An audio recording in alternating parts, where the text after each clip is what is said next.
Peacock twerking. Peacocks shake their feather trains in a few different ways. They shiver to straighten their feathers to look pretty before the females show up, and they rattle to get female attention. But how do peacocks achieve such epic gyrations? The birds brush stiff tail feathers back and forth against their train feathers, like strings on a guitar.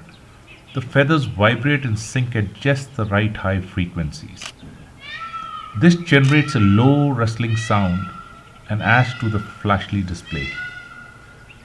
Rattling peacocks shake their feathers around 25 times per second. How exactly does the routine translate to result with the ladies? That's still a mystery.